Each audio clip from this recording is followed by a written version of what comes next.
മോഹൻലാൽ നായകനായ മലൈക്കോട്ടെ വാലിബൻ എന്ന ചിത്രം തിയേറ്ററിൽ എത്തുന്നതിന് മുമ്പേ സിനിമാ പ്രേമികൾക്കിടയിൽ ഏറെ ചർച്ച ചെയ്യപ്പെട്ട ചിത്രമായിരുന്നു ജയറാം ടൈറ്റിൽ റോളിൽ എത്തിയ അബ്രഹാം ഓസ്ലർ. യുവതലമുറയിലെ ശ്രദ്ധേയനായ സംവിധായകൻ മിഥുൻ മാനുവൽ തോമസിന്റെ സംവിധാനത്തിൽ ജയറാം വേറിട്ട വേഷത്തിൽ എത്തുന്നു എന്നതായിരുന്നു ഈ ചിത്രത്തിന്റെ പ്രത്യേകത.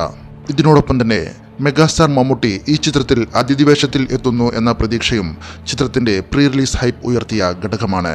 മെഡിക്കൽ ത്രില്ലർ വിഭാഗത്തിൽപ്പെടുന്ന അബ്രഹാം ഓസ്ലർ എന്ന ചിത്രം ഒരു തിയേറ്റർ വിജയമായിരുന്നു. തിയേറ്ററിൽ ഈ ചിത്രം ഏതു തരത്തിലുള്ള പെർഫോമൻസ് ആണ് കാഴ്ചവെച്ചത് എന്നാണ് നമ്മൾ ഈ വീഡിയോയിൽ പരിശോധിക്കുന്നത്.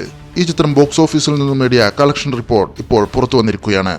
ജനുവരി 11 അബ്രഹാം ഓസ്ലർ തിയേറ്ററുകളിൽ എത്തുന്നത്.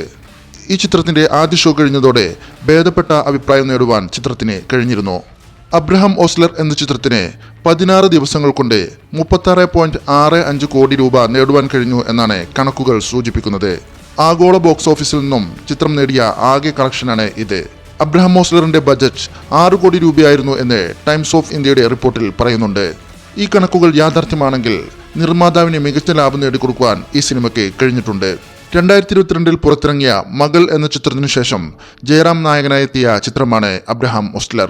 അബ്രഹാം ഓസ്ലർ ഒരു വിജയ ചിത്രമായി മാറുന്നതിൽ പ്രധാന പങ്കുവഹിച്ചത് ഇതിൽ മെഗാസ്റ്റാർ മമ്മൂട്ടി അവതരിപ്പിച്ച കഥാപാത്രമാണ്. തിയേറ്ററിൽ മെഗാസ്റ്റാറിന്റെ മാസ് എൻട്രി വലിയ ഓളം സൃഷ്ടിക്കുകയുണ്ടായി.